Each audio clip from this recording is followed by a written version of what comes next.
this fringe event, which is part of the Ministerial on Freedom of Religion or Belief. The subject is Cuba, 1 year on from the 11th of July, Perspectives on Freedom of Religion or Belief and Human Rights. And it is jointly organized by Outreach Aid to the Americas and CSW. My name is Kiri Kankwende, and I'm CSW's Press and Public Affairs team leader. It's my pleasure to welcome you to this event, which will feature presentations from a range of speakers, both remotely in this room and through video presentations. All of them will be sharing their perspectives on human rights and freedom of religion or belief in Cuba. We also have a Q&A at the end, so I encourage you to think of your questions, keep them in hand, and just bring them to us at the end. We're going to start with a video intervention, and then we'll get on with the rest of the event.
Un 53% de los jóvenes entrevistados entre 18 y 30 años dicen tener una afiliación religiosa.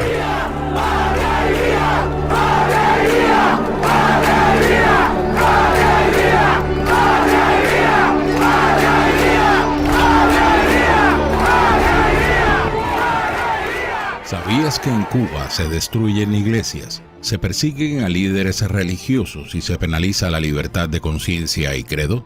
Después del 11 de julio del 2021, la represión empeoró. El trabajo social de alimentar y ayudar a la sociedad.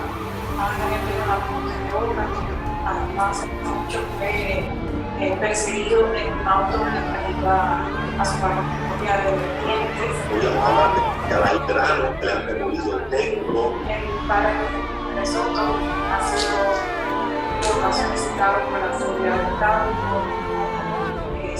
se ha expresado. Tenemos congregaciones que abrimos en Camagüey, poniendo el ejemplo del pastor Michael, que lo digo público, que fue citado, amenazado por el trabajo social de alimentar y ayudar a la sociedad. Como el padre Rolando Montes de Oca, quien no hace mucho fue perseguido en un auto mientras iba a su parroquia de Vertientes. Podíamos hablar de Alain Toledano, que le han demolido el templo. El padre Jorge Luis Pérez Soto ha sido en múltiples ocasiones citado por la seguridad del Estado por cómo se ha expresado. Le han abierto procesos judiciales, lo han amenazado, le han secuestrado a su hija, le han secuestrado a su esposa. Ángel Jesús Vélez Marcano, el hijo de Ailes Marcano. Podíamos hablar del pastor Mayín, el cual le han demolido templo, descomisado, secuestrado. Dixon Aiza Moré, Bárbaro Céspedes Hernández. De las más de 800 personas entrevistadas en Cuba, conocen a alguien que fue reprimido, acosado o amenazado por motivo de su fe.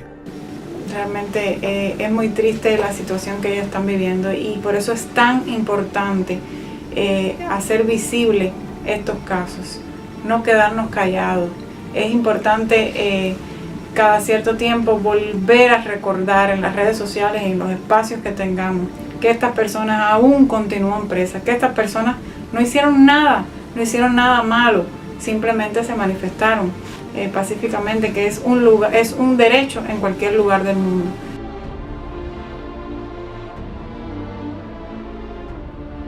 Muchos pastores y líderes religiosos son atacados y detenidos ilegalmente mientras ayudan a miembros de su comunidad. El 41% de los cubanos entrevistados opinan que han conocido o sido testigos de estos crímenes.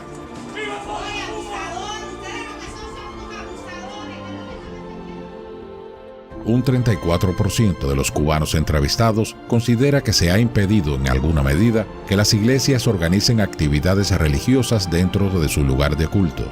Se han destruido iglesias y se han llevado a los pastores detenidos en medio de las ceremonias religiosas. Ha sido un acoso constante. Esta persecución perjudica además el rol social de las organizaciones vinculadas a los grupos de fe. Si alguien profesa una religión en Cuba, es sujeto a discriminación y esto dificulta la creación y el funcionamiento de organizaciones de la sociedad civil vinculadas a esa persona.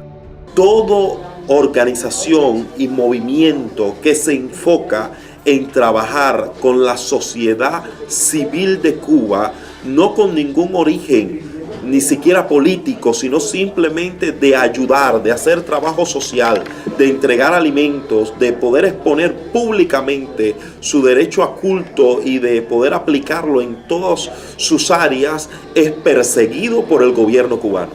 Casi la mitad de la población religiosa percibe que la discriminación por motivos religiosos ha obstaculizado en alguna medida la creación y funcionamiento de organizaciones de la sociedad civil. Los líderes religiosos tampoco pueden formar a sus miembros. Casi un 30% de las personas religiosas entrevistadas considera que ha habido impedimentos para capacitar a líderes o miembros de grupos religiosos.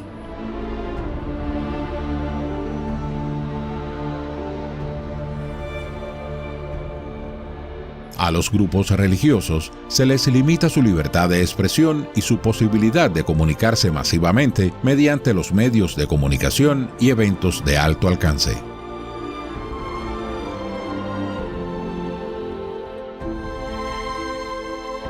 El régimen cubano no solo reprime a los religiosos. La gente en Cuba tiene prohibido criticar al gobierno y teme a las represalias. Algo más del 60% de las personas entrevistadas que profesan una fe religiosa consideran un riesgo el discutir asuntos relacionados con la fe en blogs.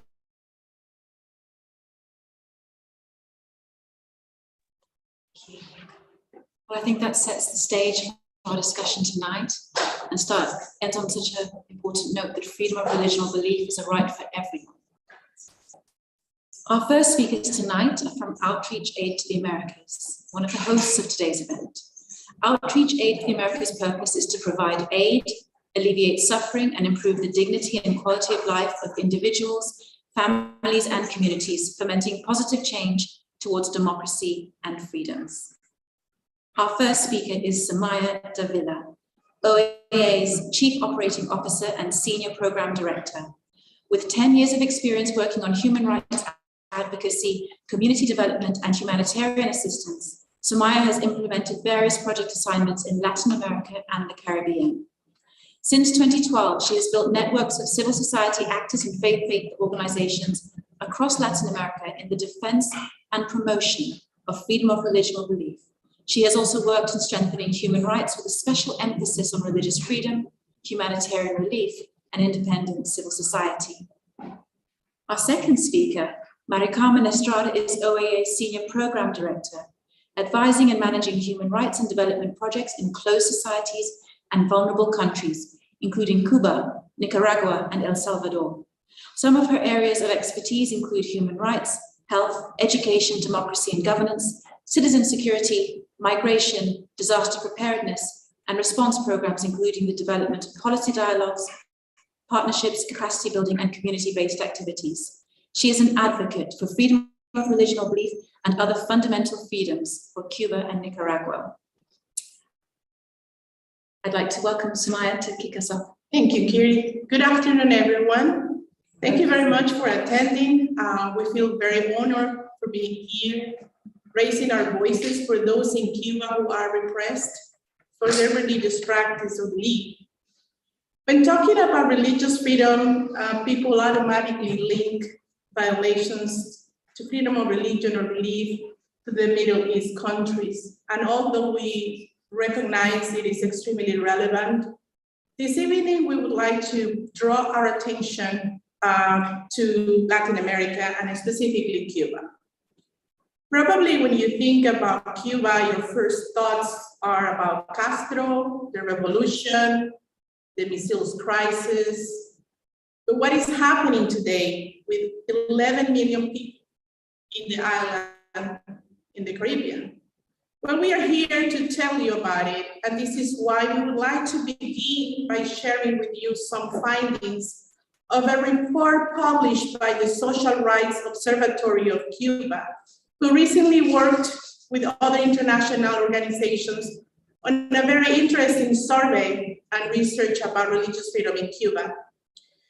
This study provides a clear overview of those, for those who would like to know more about the own perspective of the Cubans on island about religious freedom.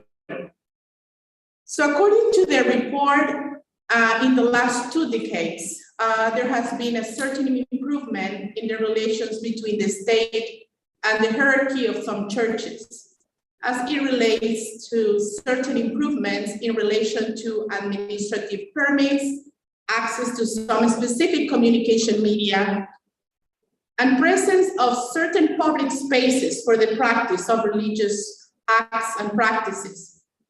However, the study conducted in 11 provinces in Cuba shows a very far distance from considering that religious freedoms and rights are respected in Cuba. We're going to share some general figures about that study. About half of the Cuban population professes a religion. The majority of Cubans consider that things in the country are heading in the wrong direction.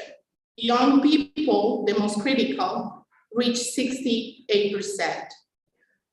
As you watching the video, only 2 out of 10 Cubans know how to and where to report violations. 60% of those interviewed admit knowing someone who professes a religion and has been harassed, repressed, threatened, or hindered in their daily life for reasons related to their faith. 23% of the sample considers discrimination on religious grounds to be a big obstacle to the functioning of civil society organizations in the opposition. 30% among the religious groups consider that churches have been prevented to some extent from organizing religious activities within their place of worship. 33% of religious people consider that there have been impediments to training leaders or members of religious groups. And 41% believe that pastors and other religious leaders have been repressed for reasons related to their faith. Most people perceive that there are broad impediments for the use of media by faith groups to publicly present their faith. 50% stated that religious people is impeded on the use of radio, television, and internet. And just over 60% of people who profess a religious faith consider it a risk to discuss matters related to faith in written forms, either blogs or Facebook, as well as talking about their faith with people who are not family members or in meetings with other religious people. As a conclusion, the results of the report indicate that religious freedom is not fully respected or guaranteed in Cuba. The Cuban government continues to use its surveillance system to repress and criminalize faith communities through threats, arrest, discrimination, harassment, including on social networks, travel restrictions, and others. Sadly, after all these statistics, some faith leaders in Cuba believe that they have freedom of religion because they are allowed with restrictions to go to church or profess their religion.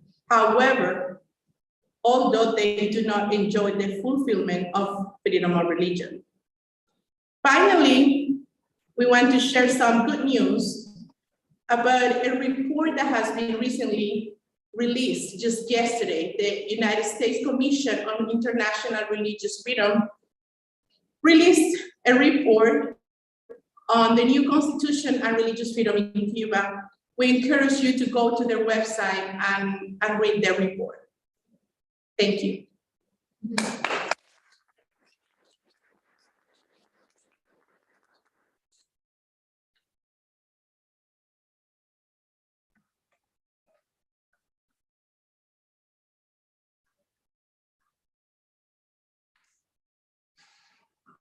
Well, thank you for your presence in this event. I think it demonstrates that you're committed towards advancing freedom of religion in the world in general, but also in this case, we're going to be learning more about how to advance in the beloved island of Cuba. And as we approach 1 year towards the July 11th, which is this Monday, and it's a year from the demonstrations that unprecedentedly took place in Cuba almost about a year ago. And I plead you now to keep in your minds, in your hearts, and in your prayers, the life of Pastor Lorenzo Rosales, who after the protest, he was not only detained, arrested, tortured, but now still in prison, and he's been sentenced for 8 years. And I invite you right now to watch with me this video that is with his about Pastor Lorenzo, and it's about his family talking about him.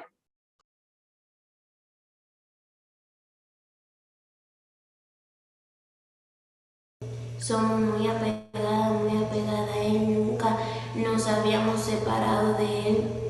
Él es un padre excelente, un esposo excelente, un pastor excelente. La excelencia la lleva en la sangre. Pedimos su libertad. On the 11th July 2021, Cubans poured onto the streets. They were protesting for fundamental freedoms and access to basic necessities that we would take for granted, like bread and medicine. Pastor Lorenzo Rosales Fallado was detained on that day, along with many others, simply for peacefully protesting. But while other protesters have been released, Pastor Lorenzo is still being held. He's in a maximum security prison and has endured severe beatings.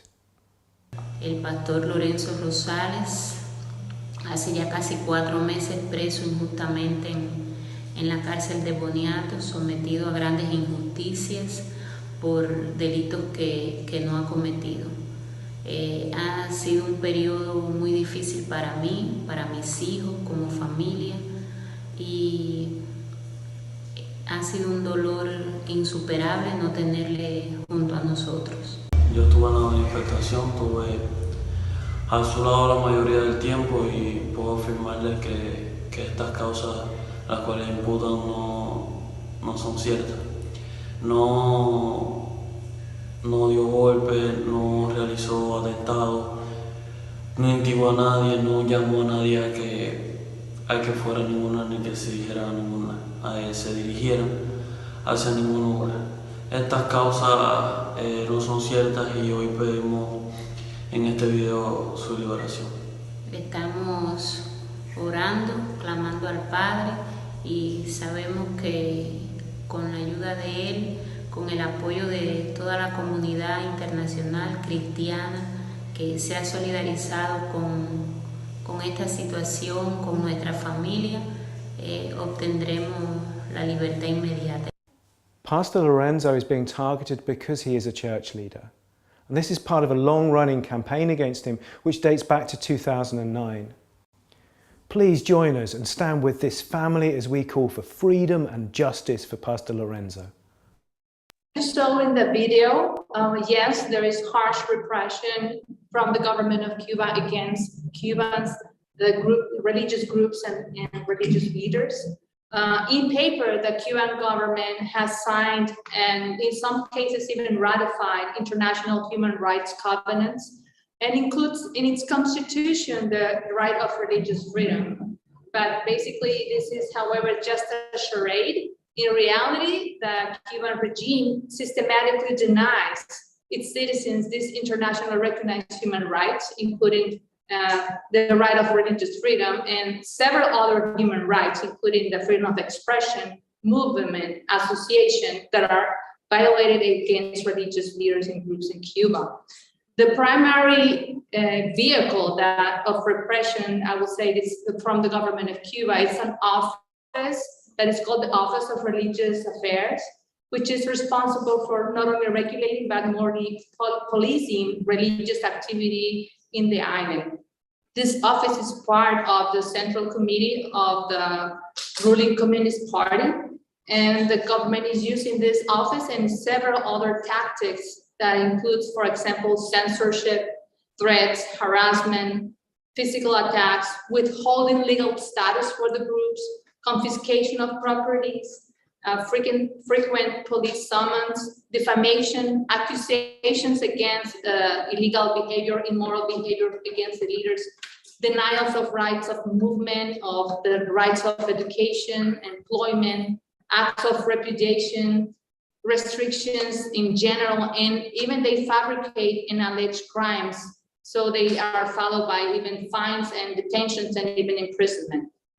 Only in last year, in 2021, CSW documented 272 cases of freedom of religion violations, and those are the ones that are just documented. And in general, I'll say that even as faith communities are suffering these systematic violations and this constant attempts from the government of Cuba to divide the groups and the different churches, they are still filling a crucial role in the island as a true demonstration of civil society. They provide hope, spiritual support. They also provide social services to the population and humanitarian assistance. Not only that, but faith leaders also, moreover, their stand in the front lines on human rights defense. They promote peaceful dialogue. They are advocating for nonviolence change in Cuba. In recent years also, the faith community has presented a more unified front.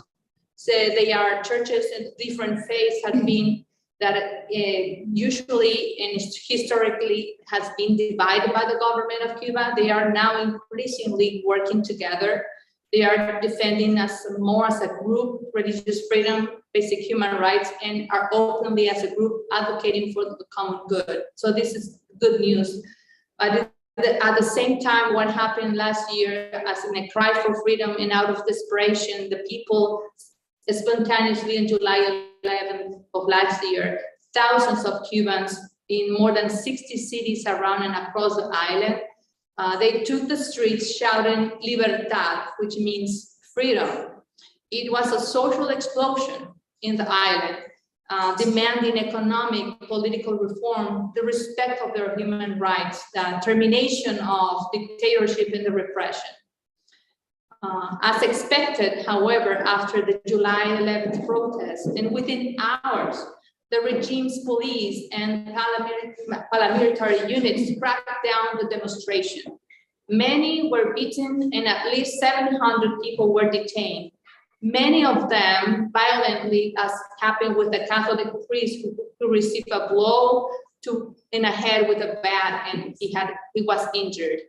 Today, many of those that were arrested are still facing criminal charges, as in the case of Pastor Lorenzo, many of them up to 30 years, and some of them are minors. Many of them are minors. The regime's message at that time was clear, that dissent will not be tolerated, and that's exactly the message that they wanted to give out to the people. No matter how desperate living conditions, how desperate people were, they were not going to tolerate that, and people understood that very well.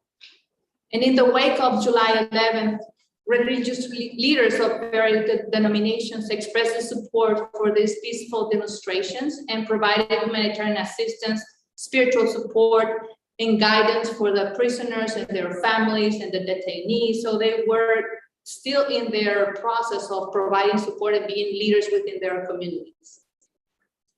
And this increased repression and involvement, the government increased this harassment against the leaders, but that is not stopping the religious leaders to be in top of people and in also voicing their concerns and their voices out in representation of the community. And against these odds and all the repression, faith leaders continue their quest. From the words, for example, of one Cuban pastor, he said, "We will not stop as a church and as pastors. We don't take sides with political parties, but we do take our position on the side of justice." So I urge you today to also help us to speak out. You have heard about these injustices in other parts of the world. We want to bring your heart and your mind into what is happening in Latin America and in Cuba. So help us to speak out about wherever you are standing, from where you stand. As the world, I think it's not getting bad because people is hearing the voices of bad people, but mainly because the good people are keeping silence. So please speak up, and as we're going to hear from another video that we have here, we're going to be hearing the testimonies of 3 other Cuban pastors who are speaking out. And even in the midst of their harsh repression, they are sharing their testimonies. So we're going to be sharing those testimonies with you.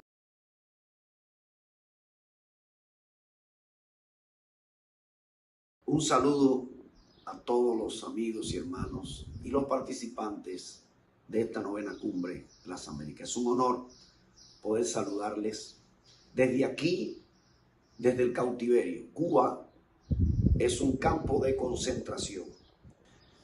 Nunca se me olvida que cuando estaba en el mundo siendo un hombre adicto a las drogas, un hombre adicto a los vicios, con una vida de pecado, jamás tuve un solo problema con la policía política ni con la seguridad del Estado.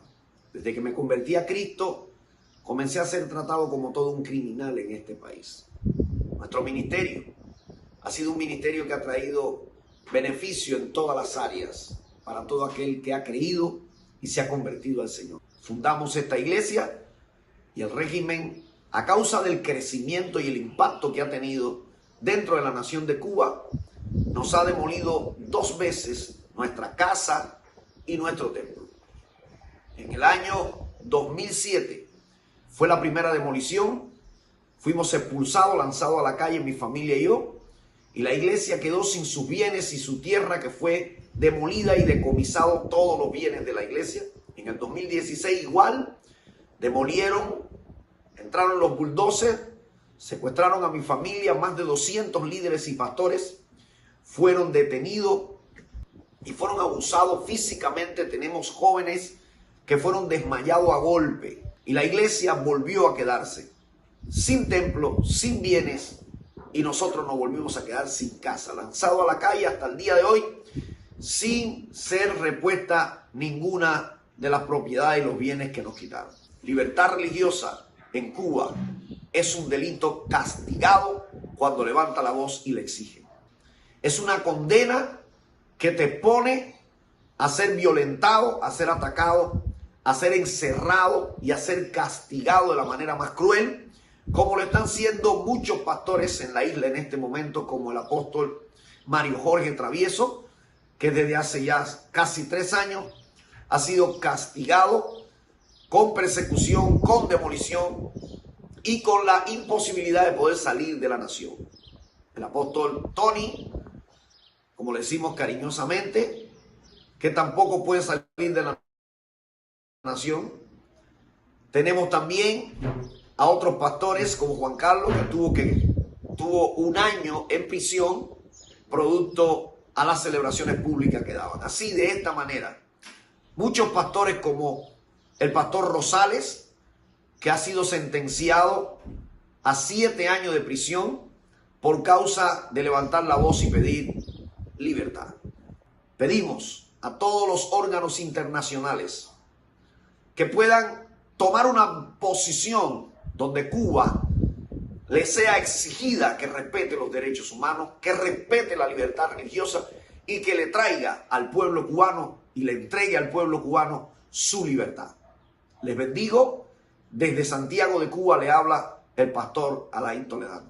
Mi nombre es Jadniel Pérez, soy pastor en Cuba y presidente nacional del Seminario Bíblico William Carey, el cual se encuentra en La Habana, Cuba. Desde pequeño vengo viendo todas las persecuciones que le han hecho mi padre, Daniel Josué Pérez Naranjo, quien es el coordinador nacional de las iglesias bautistas Misión Veriana, el cual en el año 1999, el 2002, le decomisaron alrededor de 14 o 15 casas que eran iglesias, casas cultos, y desalojaron a los pastores enviándolos a la calle con niños y con todo.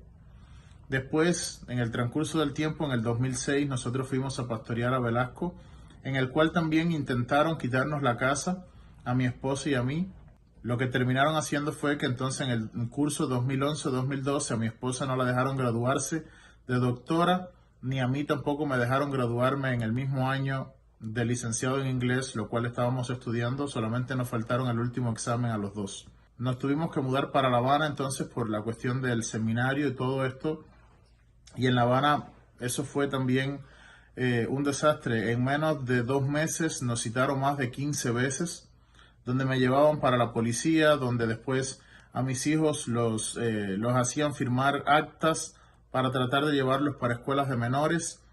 Me llevaban a la policía y me intimidaban con hacerle daño a mis hijos.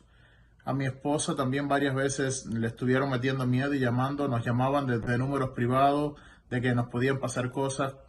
Una noche iba en el carro y un carro blanco detrás de nosotros intentó sacarme de la carretera y tuvimos un accidente en nuestro carro. Gracias a Dios que nos cuidó en todo momento, pero estas son las cosas que se hacen en Cuba. Hoy por hoy vemos que está preso el pastor Lorenzo Rosales, el cual también pedimos liberación para él, y muchos otros cristianos que han sido regulados y no los dejan salir del país. Por todas estas razones fue que tuve que coger a toda mi familia y tuvimos que salir huyendo del país. Así que le pedimos a ustedes que nos ayuden a que otros pastores que todavía están en Cuba y otras personas también que están defendiendo los derechos humanos y todo, sabemos que están en grande peligro en Cuba. Así que les pedimos a todos ustedes que nos ayuden en todos estos reclamos. Muchas gracias. Buenas, soy el pastor Carlos Sebastián, soy un pastor cubano. Actualmente estoy en los Estados Unidos, pero he hecho toda mi vida en Cuba. Fui pastor, por más de 28 años he servido a Dios en Cuba y 20 de ellos como pastor de la Convención Bautista de Cuba Occidental. En Cuba sufrí persecución por mis ideas religiosas y por mis conceptos de libertad. El gobierno de Cuba continuamente me estuvo en los últimos 20 años sometiendo a persecución.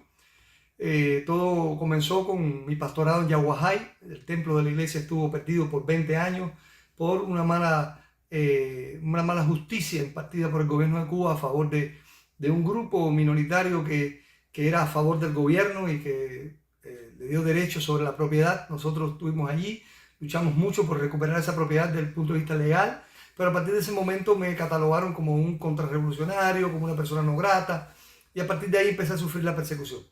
Estaciones de policía, amenazado por la seguridad del Estado, empezaron también una especie de monitoreo alrededor de mí, amenaza a personas cercanas, a mi familia, a mí mismo, amenazaron a mis hijos también. Pero además que esto, también todos mis sermones en los últimos años, donde yo he denunciado la falta de libertad religiosa, la falta de libertad política en Cuba, la falta de justicia para la nación cubana. Y estamos invitándoles a ustedes a orar por Cuba y ayudar a los pastores cubanos que sufren persecución. Que Dios les bendiga. We had invited to come to a Catholic priest. His name is Alberto Reyes Pias. For logistical reasons with his visa, he's not here with us today, but he had prepared a presentation, which is actually his testimony. We translated it into English, and Mari Carmen will be sharing that with you. He remains in Cuba. He's very committed. After 1 year of July 11, he remains one of the few priests committed to continue sharing what is happening in Cuba. So Mari Carmen will read now his testimony. Okay, this is what Padre Alberto wrote, and this is just a literal translation. Perspectives on freedom of religion or belief and human rights in Cuba, Father Alberto Reyes. I come from a small island in the Caribbean, a tiny piece of the tropics with barely 11 million inhabitants.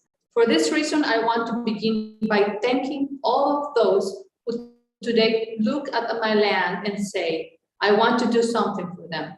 I recognize that it is understandable to look at the Cuban reality from the outside and say, why haven't Cubans just freed themselves? How is it possible that they all continue to support government initiatives? The Cuban reality is complex. The government led by Fidel Castro knew how to masterfully embody the deepest desires from freedom and democracy of the Cuban people. And once that people made the triumph of the so-called revolution possible, and Fidel Castro and his group had control of the country, the fiercest repression was unleashed against anyone who dared to oppose it. From the beginning, the Cuban people knew that harshness of what is today the longest dictatorship in the history of the American continent. Arrests, prisons, summary trials, executions were the beginning of the proud Cuban Revolution. And along with the initial disappointment came fear and mass migration, which continues to this day. But the revolution not only looked inside the island with its controlling eyes, but also knew how to look outside and captured the desire for freedom and plenitude of the world crisis of the 1960s, and knew how to become hypnotic flag of the desire of a better world. And it generated a worldwide spell that remains today. And so, between the iron control of the increasingly invasive system and a world that surrendered to the fascinating image of the new liberators, hope died in Cuba. And little by little, a profound process of defensiveness set in. Cuba became a big jail where if you misbehaved, they put you in a smaller jail. And when you are in jail, reality boils down to two words: survive or escape. July 11 was the expression of a cry repressed for 63 years. It was certainly a claim for internal freedom, but it was also a cry too that the world does not understand that Cuba is not the paradise that they have been sold, nor does it understand what difficult it is to break chains that have been holding around the throats of Cubans for 63 years. And now, will things change in Cuba? The answer is yes, definitely yes. But that yes will not necessarily be immediate. For now, Cuba continues and will continue to be a prison. The brutal repression unleashed and maintained as of July 11 testifies to this, together with the strict control of social networks, the promulgation of the new criminal code, the increasingly frequent exiles, and the continuous harassment of those who dare to raise their voices. Cuba will continue to be a prison because those who govern it have not only become addicted to power, but to the type of power that dictatorships give. Power with impunity, power that allows you to play God and live above the 10 Commandments. Power not only absolute, but also unquestionable. That power is not only given by money. The obstinacy of the Cuban government in power is not only a matter of money. Cuba will continue to be a prison because those who really run the country have no reason to change, because at this moment, any change would imply a loss of power and impunity. In this sense, there will be neither religious freedom, nor guarantee of human rights, nor mechanism that facilitate the development of civil society, no real programs for the promotion of the human being, because the slaves are not promoted. The slaves are sought to please them, to give them what they want in doses that do not turn the balance in their favor. Slaves are sought out, some of them even allowed to escape, but a slave can never be allowed to question who is in charge. At the level of the people, the glorious revolution of 1969 is today only an official myth. but a reality of fear and defenselessness of the people. On the other hand, the Cuban system has had enough time to perfect its power mechanisms, not only inside, but also outside the island. The regime has become an expert in playing the impudence card and has learned to lie, looking into the eyes, to promise what everyone knows they have no intention of fulfilling, insulting the reason and intelligence of their interlocutors while looking at the eyes. And unfortunately, belligerent brazeness seems to have a paralyzing effect of those who become unable to react and end up playing their game. And this without entering into reality that I do not know, but my mind invites me to consider. Blackmail impairs, because living in a free and democratic world does not automatically make you honest and true, nor does it eliminate the degree of attractiveness of money. Someone said that gifts buy even the gods, and I add, and blackmail manages even the gods. And it is that I do not understand how is it possible that many times from the highest podiums of world power, we are looked at with so much useless pity. That pity that does nothing effective so that realities change. That does nothing effective, that realities change, sorry. While on the contrary, it underpins again and again in 1,000 positive ways those who 2 minutes before have been officially condemned.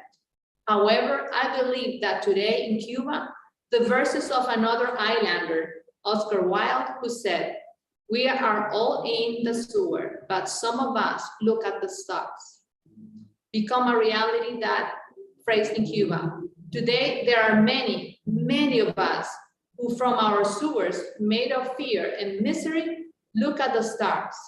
And we deeply believe that the night is not eternal and that a different Cuba is possible. Today, there are many of us who push the wall day by day, dreaming, longing, hoping that one day the wall, apparently immovable, will fall and Cuba will stop being a prison with bars of water. Today, it seems that change is just a dream, but more and more, the people of my town speak, express themselves, shout, confront. More and more, the germ of freedom manifests itself in a daily life. The certainty grows more and more that so-called revolution no longer has anything to offer and no longer has the real support of the people. And the government knows it and is afraid. And for this reason, like the wounded beast, it debates hyper-vigilantly, trying to make its pretended immortality credible. Cuba belongs to all Cubans, to those of us who live in it today, and to those who live abroad. But Cuba does not belong only to Cubans, because it has always been the land of welcome, of hosting. And I dream of a Cuba converted into a Bethany of the world. Bethany was the place where Jesus felt good. And I dream of a Cuba where everyone can find their Bethany, where everyone who arrives feels good. I dream of a Cuba that can, from freedom, be prosperous, that it ceases to be a miserable and begging island, and it's capable of more than compensating for all the help that it has received over the years. For this reason, I ask every person of goodwill, as far as possible, to tell us, count on me, so that together from all angles, we push the wall, because walls are not immovable, and one day, even to the amazement of many, end up falling forever.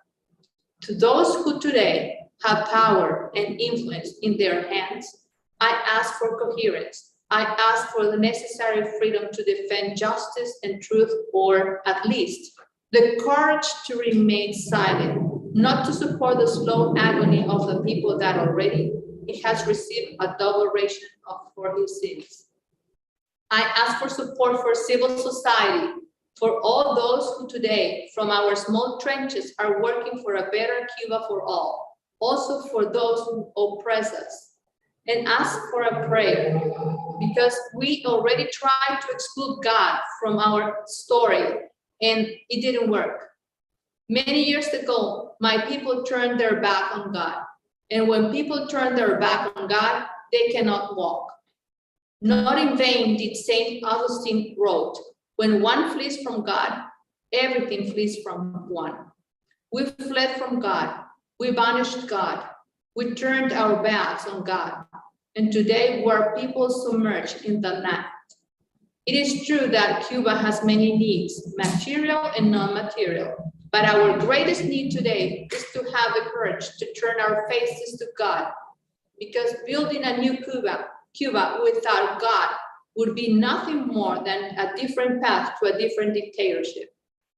Today, I thank all that many of you have done and are doing for my land.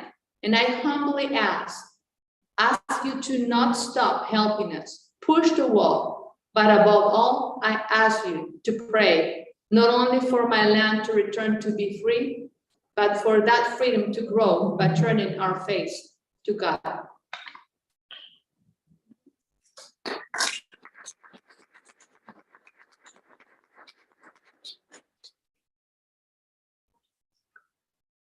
Thank you, Mary Carmen, for bringing Father Alberto's words to us, even when he couldn't be here in person.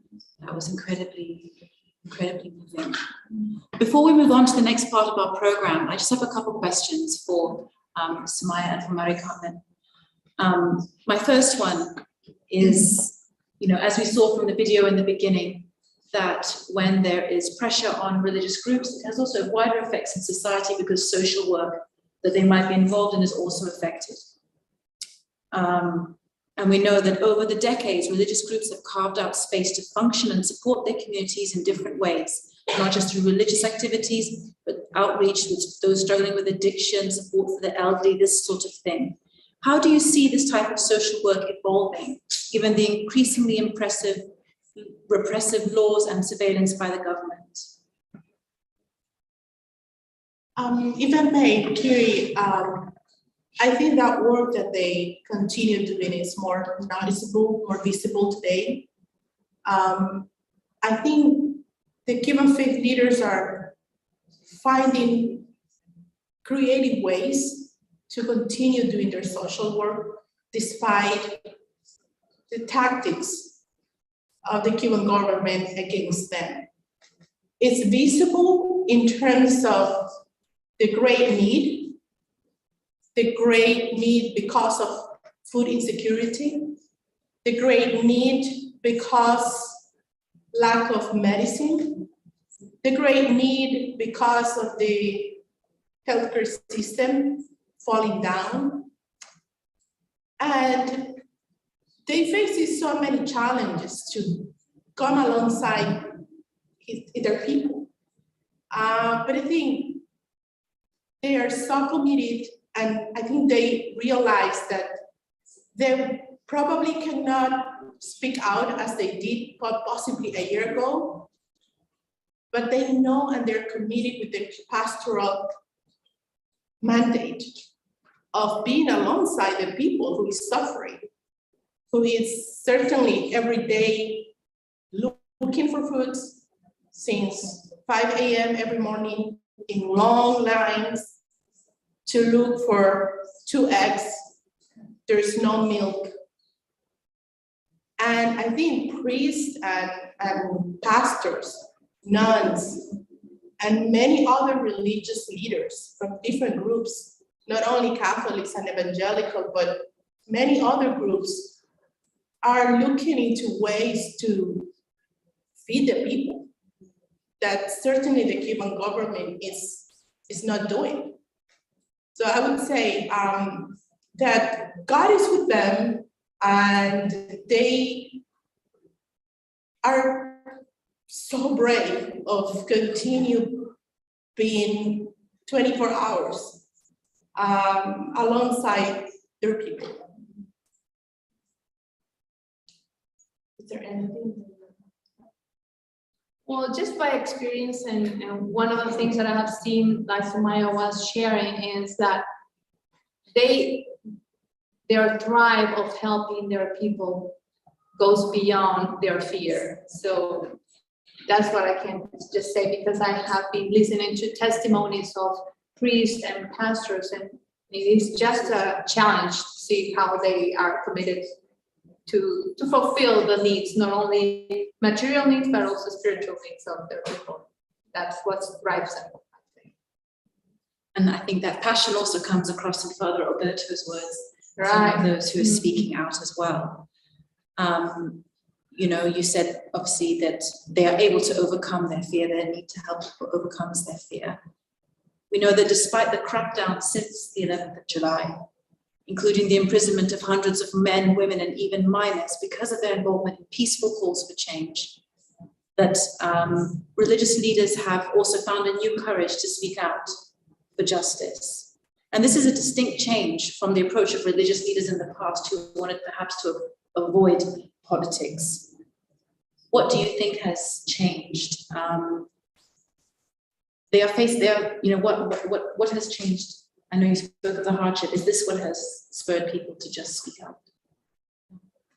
Well, I think after July 11th, many of the faith leaders who were part of being supportive with the people, they were openly calling people for change and supporting. But after that, it came the repression. So, and the repression sadly kind of lowered the voices of many of them. And as you mentioned, some of them even fled the country because they were threatened even with their own lives and their family. But at the same time, I'll say that they are moved. And what changed also is that they continue to see, I think, two strong powers within them. And one power comes from external sources, and the other power comes from internal sources. And the external sources are the cry of the people, the people that it's always surrounding the leaders, the faith leaders, and telling them about their needs and their needs in material ways and immaterial ways. And so they are just compelled to do something about it. And then the internal power comes from their own faith and their own conscience that is so brave and courageous that even as we were just saying that they just said, I need to do something because my faith is just pulling me to do it, and that's even greater than the fear that they and the repression that they are going against with. I thought that was neat. Thank you. Well, thank you both for your presentation and for your answers to my questions. Keen readers of our advanced literature would have known that we were expecting to hear from Dr. Ahmed Shahid, the UN Special Rapporteur on Freedom of Religion or Belief this evening. Unfortunately, he wasn't able to join us, but we have two wonderful new guests who I hope will come and join me up here. We have Jennifer Tridgell and Rose Harris-Richter from his external office, who are here to deliver some remarks. So I'm pleased to welcome them. Please join me in giving them a round of applause.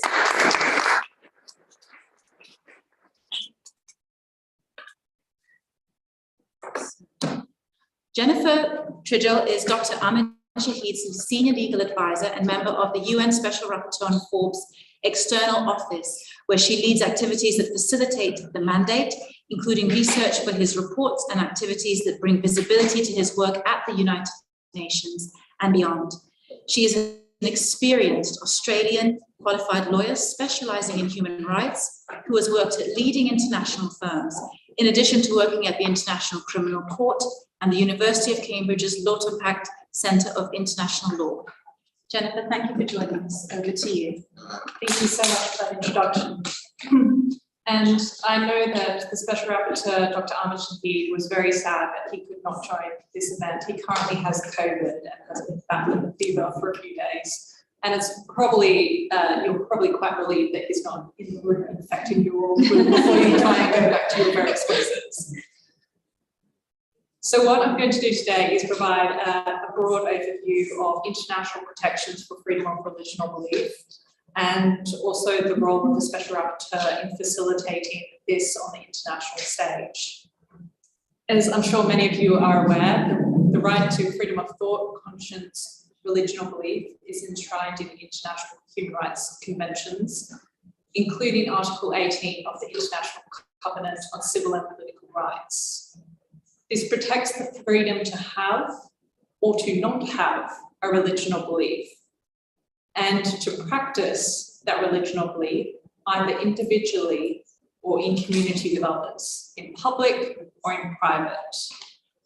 And manifestations of this religion or belief can include worship, observance, practice, teaching, and it also protects individuals from coercion in deciding whether or not to have a religion or belief. And within the Inter-American context, the right is also protected by the Inter-American Court Commission and also enshrined in the Bogota Declaration.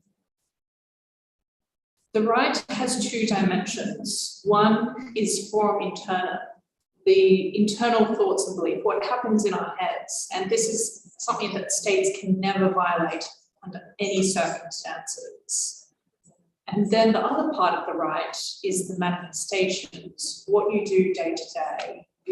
Is this going to church? Is this disseminating Bibles? Is it having religious leaders?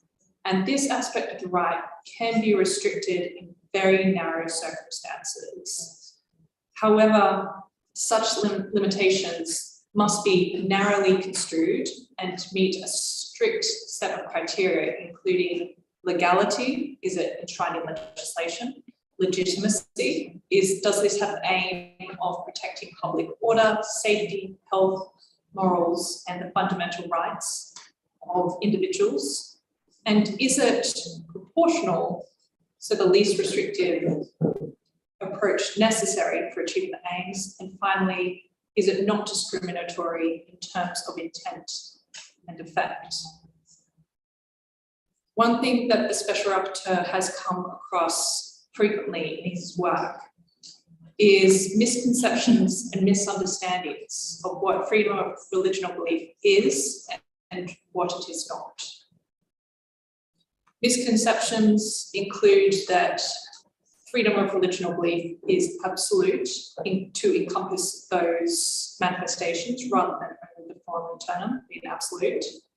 Some consider that the right to freedom of religion or belief is more about a majoritarian privilege rather than a universal right. And others may consider that this freedom trumps other fundamental human rights, like the right to non-discrimination. And these misunderstandings have not necessarily been helped by the fact that within the international human rights framework, there are some definitions which have not been locked down, that they're still unclear. And this includes the definition of what is a religion and what is proselytism. But nonetheless, it's important to recognize that the protections afforded by this right are not contingent on state recognition of this right or requirements of registration. Everyone has this right, regardless of those administrative hurdles. And sometimes states have imposed those administrative hurdles to make it more difficult to access this right and often disproportionately affect vulnerable communities, including minorities. It's also important to note that all human rights are interconnected, indivisible, and mutually reinforcing, and they should never be seen in isolation. Freedom of religion or belief is interwoven with all other human rights, principles of equality, non-discrimination, and the effective exercise of freedom of religion or belief is a bedrock for respect for other rights, including freedom of expression, association, assembly, privacy, and others. And on the other hand, those same rights are also fundamental to the exercise and enjoyment of freedom of religion or belief. If you think about manifestations of religion or belief, a lot of this is contingent on verbal and non-verbal forms of expression, whether it is through preaching, teaching, or other forms of worship. And restrictions on freedom of expression, for example, can stifle healthy dialogue and debate about religious issues, and also the ability of members of all faiths and none to seek remedies and to hold states to account. Freedom of religion or belief protects religion or belief for all, and that includes those who decide to have no faith, such as atheists, agnostics, humanists. And to bust one final myth, freedom of religion or belief is about individuals. It is not about protecting religions, convictions, or belief systems per se. And the right can never be used as a means to violate the human rights of other people. But that has not stopped individuals through time and space from invoking religion or belief to try and do so. So what's the role of the Special Rapporteur in all this?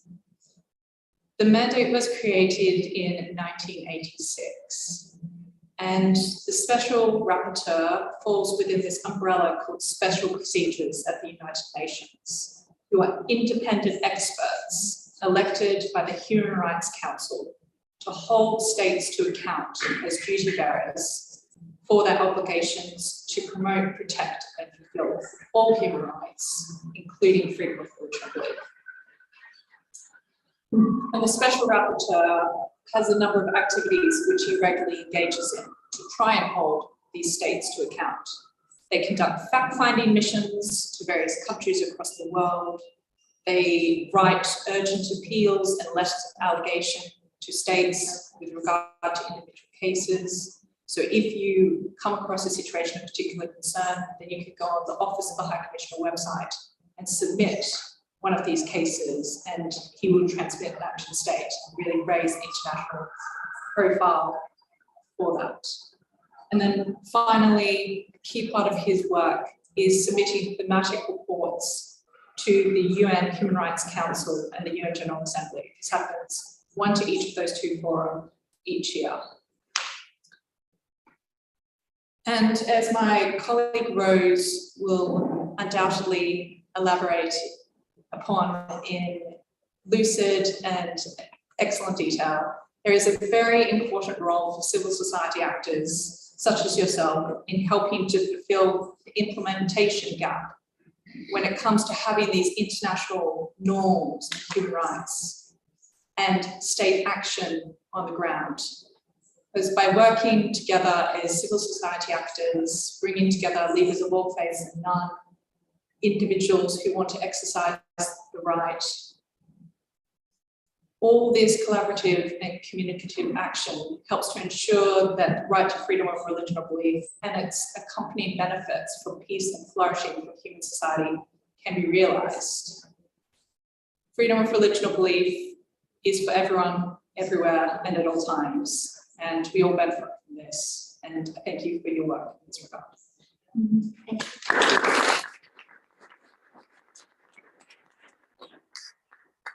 Thank you, Jennifer. And you made mention of your colleague, Rose. Rose Richter currently serves as the Chief of Staff for the External Office of Dr. Ahmed Shahid, the UN Special Rapporteur on Freedom of Religion or Belief, and was his senior advisor when he was Special Rapporteur on Iran. In these capacities, she has supported the publication of multiple reports to the United Nations General Assembly and the Human Rights Council. They tackle a wide-ranging themes related to civil, political, economic, social, and cultural rights, including on the right to freedom of religion or belief. She also currently provides technical assistance to CSOs and government actors working to advance human rights reforms in Latin America, the Caribbean, Central Asia, and the Middle East, North Africa region. Welcome, Rose. Over to you. Thank you so much, and thank you for joining this evening and for taking the time to listen to us. Again, I also apologize on behalf of Dr. Shahid, who was struck by COVID over the weekend. I know he wanted to be here. I guess I'll start by commenting on something that Sumaya said earlier, which was that when you think about four violations, automatically what comes to people's mind is the Middle East. And, you know, as we can see in videos and all the testimonies that were delivered today, this evening, that's just not really the case. There are violations of war in all parts of the world, every country, and Cuba is not immune from that situation. But however, the international community has not really taken that into account in its own observations and trying to engage with governments, including Cuba, to address human rights violations. So there is something called the Universal Periodic Review. It's an accountability mechanism, if you will. Member states gather every 4 years, we call it the Olympics of human rights. And they all lay out what they've been doing in terms of living up to their international human rights obligations. Civil society gets to engage and say, yes, this is true or untrue, and then all of the colleagues of this member state, the United States, all of the other member states get to make comments about the evidence that was presented to them about this human rights record, and they get to make recommendations as to how this government can improve on the circumstances on the ground. When it comes to freedom of religion or belief, the international community has given Cuba 11 recommendations since 2008. 11. But Cuba is also the country that has received the most recommendations of any state who has gone through the UPR. Not dozens, hundreds of recommendations, probably exceeding, I think the last time we checked, it was over 600 recommendations. 11 recommendations focus on poor. Now, what's interesting is that violations of freedom of religion or belief is an indicator that there are a lot of other rights violations going on. As my colleague just said, in order to enjoy freedom of religion or belief, you need to be able to exercise freedom of expression so that you can teach, talk about your faith, gather with others, worship, manifest your faith, so on and so forth. You need to be able to peaceably exercise your right to freedom of association, to gather in community with others, share ideas, and worship together. You also need to be able to assemble, whether that be in a church, in a school, and of course, the right to privacy and non-discrimination are also essential, right? If different religious communities aren't equal, we know that there are lots of violations going on. So when form is being violated, we know that freedom of expression, the right to non-discrimination, the right to association, assembly are also widely being violated across the country, and not just the rights of religious communities, but the rights of all others who have faith or none. Now, it's no surprise, therefore, that given what we see on the screen, that last year in July, what we saw in terms of as Cubans poured out onto the street to protest economic deprivation and political corruption, it's no surprise that the response that we saw from the government was violence, arbitrary detention, and sanction for the peaceable exercise of individuals who came out not to talk about religion or belief, but to protest their deprivations, their economic deprivation, and political issues. And so I guess it's important for us to recognize that poor is not a marginal right, that it, because of its independence, because of its dependence on all of these other rights, that it is essential to the respect for a range of human rights that we hope to defend regularly. Now, why is the international community silent then? Well, I think over the years, the perception that things aren't so bad has dominated. I think there's a lack of awareness of what's happening on the ground in terms of these rights violations. I think that civil society certainly has been doing a great job of documenting, but I think more mobilization, more awareness raising is likely necessary in order to ensure that the international community really understands what's happening on the ground. Now, the Special Rapporteur has requested to visit the country twice since he's been mandated in order to do just that, to document the human rights situation on the ground, to come back to the council and say, this is what I saw, this is what I've heard. that invitation has gone unanswered since he has made that request. And so we don't expect that this special rapporteur to go during his tenure. And I hope that the next special rapporteur gets to visit when she takes her position later next month. Cuba also departs, I think, from the traditional ways that we see governments violating freedom of religion. In the MENA region, we're used to talking about blasphemy laws and apostasy laws as these mechanisms for violating human rights, especially the right to freedom of religion. Cuba doesn't have blasphemy laws or anti-apostasy laws. What it does have are public order laws and a focus on national security. Cuba views religious communities through a security lens. It's not unlike Iran or Uzbekistan or other countries in Central Asia who see religious influencers or members of religious communities as a challenge to national security. And so the response is not that of a government trying to understand the needs of its population and protect its human rights. Its response is to see its people and religious communities within its jurisdiction as the enemy. And for that reason, their discussion with the international community about the need to protect national security, the need to restore and restore public order and social harmony that tends to, obscure the reality on the ground. So I think, it's important for us to make sure that we're highlighting some of these more inconspicuous approaches that the government has taken to violating human rights in Cuba, to violating this particular right in Cuba. And I guess one of the main recommendations that the Special Rapporteur has offered to civil society over the course of his mandate has been to, again, to engage with a wide range of accountability mechanisms, not just his mandate, but the Special Rapporteur on Freedom of Expression, Association, and Assembly, and a range of other Special Rapporteurs to not just talk about violations of form, but also to discuss the impacts that these violations have on a range of other rights. And I'll stop there to take any questions that anyone might have.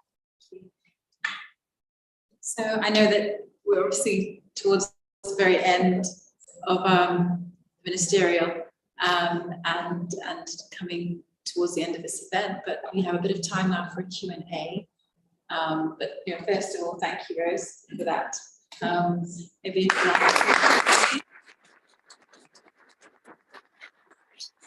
so, does anyone have any questions for our panel? Well, I have one to kick us off. I was really struck by you've spoken, Samaya and Maricam, when you spoke so passionately about just the hope that was encapsulated in the 11th of July protests, just the, people had such high hopes. And obviously in the years since then, we've seen such repression. But do you still have hope for the situation in Cuba? And if so, where is the locus of that hope? We think there are many reasons to keep that hope going on. I think we must be truthful about obviously the increased repression and how there is a mix of feelings among the faith communities. I would say that some consider that there is at the moment nothing more to do than support the people with humanitarian assistance and accompany the families and mothers of those who are in jail. Some others believe that there should still be voices through the only channels that they have access, which is the social media, and particularly Facebook, which is the platform that most Cubans use. So that feeling, that mix of feelings among Cubans on island is also experienced outside. I think among us as supporters outside, there is also a mix of feelings in regards to hope. But I think at least from our perspective, I think there are still many reasons to keep that hope ongoing. One priest in one of our conversations said recently that this is a path of resiliency, that we must go through it. And I personally agree with him. And his words gave me some encouragement to look through the lens of that resiliency that we must continue as supporters of the Cuban people. So to respond to your question in a few words, I think we just keep the faith and the hope going on. I think Father Alberto's testimony is so powerful in that sense. And he believes that Cuba will be free, not immediately, although we would like, but one day, yeah.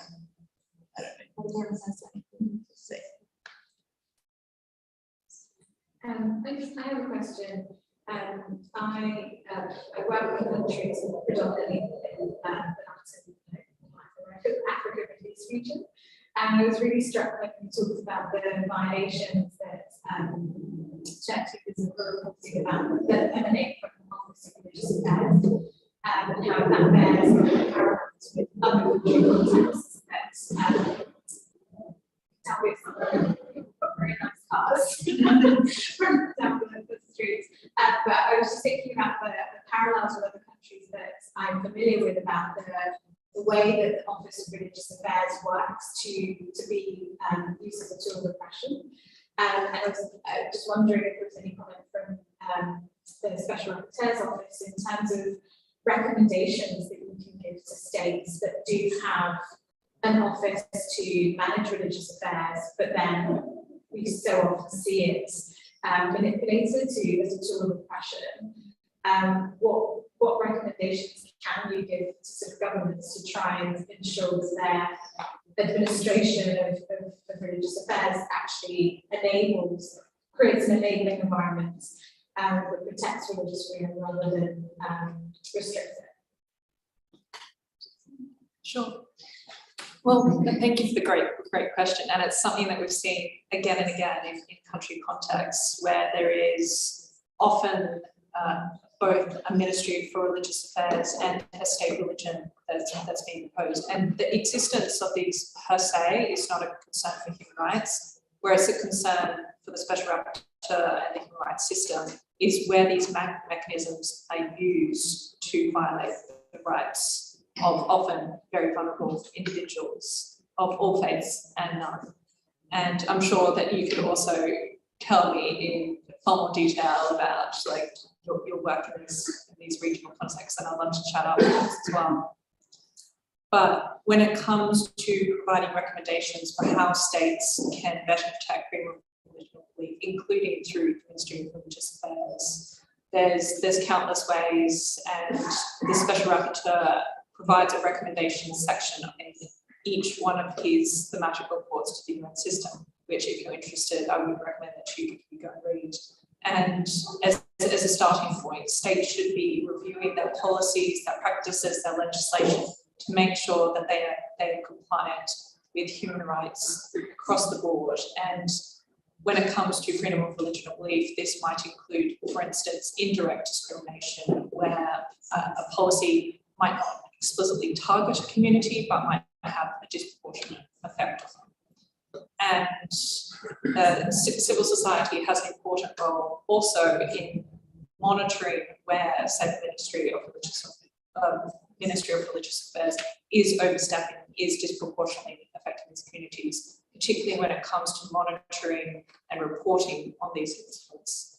So I would say that we need to take a multifaceted approach and mobilize actors across the board to better keep the state and its mechanisms, including the ministries, in check. I mean, I guess the only thing I would add is that a lot of these offices will completely deny that there's any, issue, and they obscure the discussion by, just saying everything's fine. I think those offices that at least are open to discussion about what violations might be, who are open to working with UN mechanisms to understand the needs of the population, that they will be in a better position to engage in the reform processes that Jen discussed. I just wanted to draw a quick parallel with Uzbekistan, now which has really a lot of the same structures and attitude towards religious communities in its jurisdiction as Cuba does. Again, denial, but when the special rapporteur visited that country and documented the situation, the government could have, and their offices could have chosen to, simply deny that anything that he found existed. But rather than do that, they recognized that civil society was also documenting the situation, and that if they engaged the issues, even superficially, that the international community would give it more credit. As it began that process, it recognized legitimacy and becoming, sort of a model for how member states who have serious problems can work with the UN to both protect their interests and also live up to their international human rights obligations. I think it's really important for either member states to bring pressure to bear on other member states to at least recognize that there are issues they need to engage on, and to be open to the capacity building activities that international accountability mechanisms or that international human rights organization can help them pursue.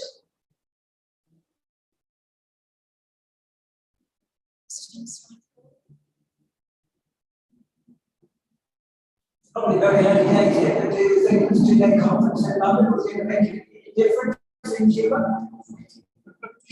Well, unfortunately, Cuban delegation wasn't in the room, and there are a lot of countries that were present. But I think what's interesting is for activities like this and activities that mimic this at the UN demonstrate that the international community cares about freedom of religion and belief. For a really long time, this right has been marginalized, especially within the UN system. Why? Because for a long time, it has been seen, honestly, as a source of problems in terms of discrimination, combating a range of human rights violations because of its misuse by member states and some private actors.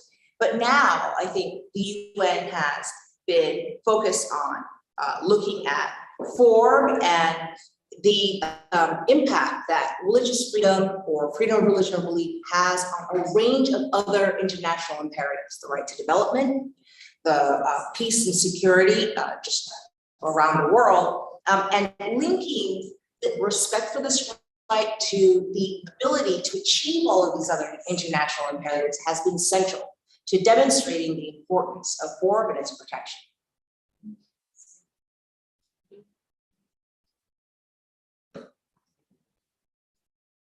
Well, as the time is getting on, I think I'll bring this meeting to a close, but I want to give the final words actually to Father Alberto, who wasn't able to be with us today, but in his remarks, he obviously made a number of calls to us all, but I just want to draw us to one in particular. He said, I ask every person of goodwill as far as possible to tell us, count on me, so that together, from all angles, we push the wall, because walls are not immovable, and one day, even to the amazement of many, may end up falling forever. And I know that's a dream for Cuba and many other countries that we've heard about over the course of this ministerial. So I ask you to keep pushing, keep speaking, and as Rose said, keep replicating events like this in other fora as well. So thank you very much, and please give a round of applause.